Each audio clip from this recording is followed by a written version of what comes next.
Mr. Mike Sledge is joining us. He is the former finance director at Sci-Port Discovery Center, downtown Shreveport. Hey, Mr. Mike, how are you today? Just fine. Thank you very much. Well, Aaron and I were talking back and forth just a couple of seconds ago, and I said, so what do you think the first question would be? And she said, that's easy. What went wrong? What went off the rails at Sci-Port? And who knew? And who knew? Well, of course, that's the question people ask. And, of course, we'll also get around to, what to do in the future. But being a finance guy and a business manager like myself with over 30 years of experience in the business world, I have to admit that my tenure at Sci-Port, which was from January of 15 up to September of 16, was probably one of the most unique experiences I've ever had. And I'd like to preface this by saying... Pardon me, Mike. Just usually, if I describe a job that I had in my 40 years in radio as unique, that's usually not a compliment. Am I reading too much into that word? You would say I would be using a euphemism, so yes, you're exactly correct. So tell us why. Why was it unique? Well, like most people here in town, I support a strong STEM movement. I support Sci-Port's efforts. I support the effort to teach our kids. And like Commissioner Jackson said the other day, I have no bone to pick with the directors. It's just that, to use a simple analogy, as Mr. Richard D. Lamb III used the other day, is that if a doctor goes to operate on you and bungles it time and again, and they keep asking for a chance to work on you again, you may not want them to do so. I'll explain now exactly what I consider to be the errors and missteps like that. Sci-Port's history, as Mr. Lamb was stating the other day, goes back a long way, but during the last recession of 2007, 2008, and 2009, a lot of the funding for nonprofits in general changed. And what happened was Sci-Port never adjusted its business model to reflect the new realities. From the very beginning of 10 years ago, it began to struggle. To give you a good idea, just in numbers, what this means, in 10 years ago, its current assets were almost $1 million, and its liabilities were less than $500,000. That is, it had $2 in assets for every dollar in liabilities. But since that time, in 10 years, the thing has completely switched, a $1.2 million change around, so that the liabilities were close to $1 million, and the assets were near $250,000. So was there mismanagement? Was there mismanagement on the part of the board, or the management team, or both? You'd have to say that it was a perfect storm of mismanagement.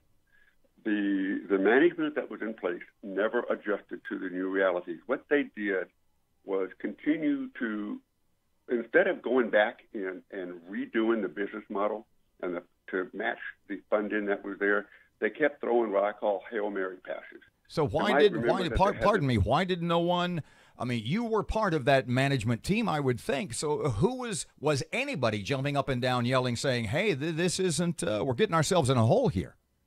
Well, okay, I was part of the management team from January of 15 to September of 16. Sci-Port was already dead and a zombie by that point. It was a walking dead at that point. It died in 2012, 2011, 2012, perhaps 2013. That's when the numbers crossed and became, at that point, the point of no return. At this point right now, Sci-Port is still dead. It should be taking Chapter 11 bankruptcy and doing a reorganization. I said this very soon after I started, but my comments fell upon deaf ears. So you took a job at a place you knew that was, to use your word, dead. Here's what happened. This was part of my give back to the community work. I've had a long work history in the area here, and also with the FDIC in Dallas.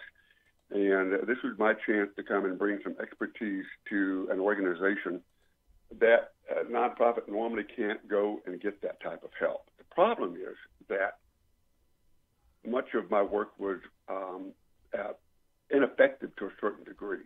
We did increase the financial reporting. Mr. Lamb referred to the consultant's report that said the accounting followed the best practices. So you can report the numbers correctly, because the first year I was there, we had what is called a no-change audit. In other words, for our audit for June of 15, I had, by that time, from January to June, I had gotten the books in enough shape to make sense out of the numbers that we had a no-change audit, which is, kind of unusual like that. And I had a great staff there. So we were reporting the numbers. Mr. Lamb made comments that they didn't know. It seems. Let me ask you, did he seem to be surprised to you when y'all talked to him? There were a lot of things he said that the board was not aware of. You Right. dispute that? Yes, I do, because Mr. Lamb himself, his own words refute that, because he said that the audits showed that they had $2 million a year in salary and benefits. When the deal originally was done, sort of that partnership with Planet Aqua, Mr. Rich said that it was Sci-Port that had terminated that relationship. Is that a fact? Do you know?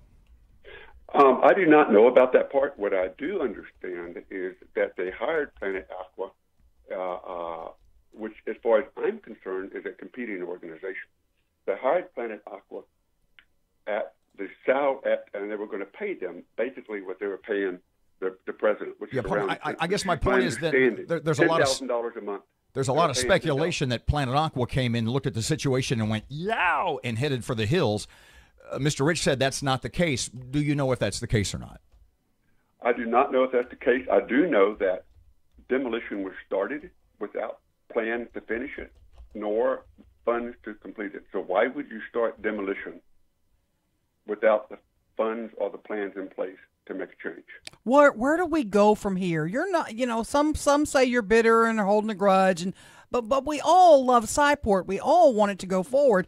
Isn't it time we roll up our sleeves and get to work and try to save this institution?